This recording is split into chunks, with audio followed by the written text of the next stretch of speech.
jūsų ginamasis, jūsų klientas Ustinovas, kokios pozicijos laikosi? Sako, kad jisai visus tos ginklus, visus prietaisus, sakykime, pirko medžioklei. Tai kaip ten buvo?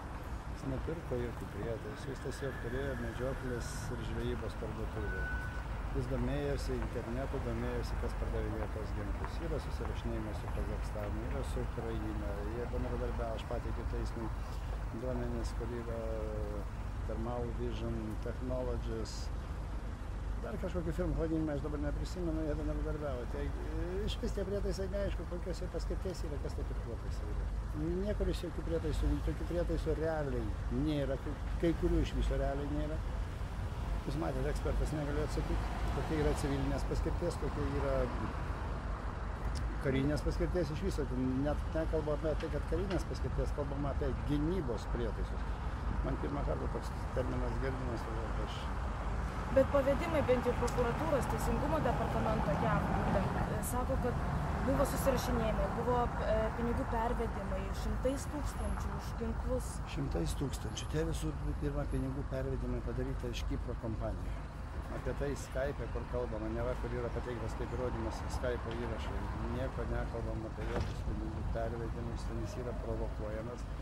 Tai yra spetsagentas Jungtinių Amerikos valstijų federalinio tyrimų biuro Aleksas Zukmanas, kuris, kada mano buvo ginamasis nuvažiavęs į tą medžioklės mugę, kiek suprantu, jis ten buvo tiesiog įkalbintas. Jeigu jūs pamatytumėte tos pokalbius, Skype'ų vadinamus, kur yra, kas ten kalba, ten nuotrauka pateikta, nėra tų įrašų, realiai jų tokių nėra, jie neegzistuoja.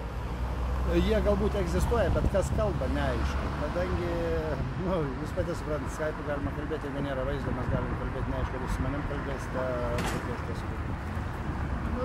ten kalbama iš viso, ten kalbama apie automobilius Toyota Highlander, kuriuos tas siunčia į Kazachstaną, kiek man žinoma.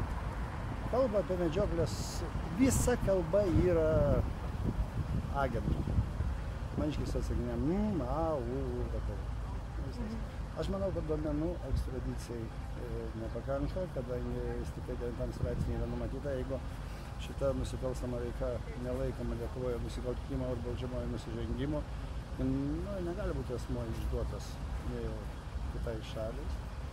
Yra sutartis teisinės pagalbos tarp Lietuvos ir Rusijos, kur vėlgi numatyta, kad susitariančioje šalyje asmuo turi būti ginamas lygiai taip pat, sakysim, Rusijos pilietis ginamas kaip lietuvis, Rusijoje kaip rusas ir panašiai.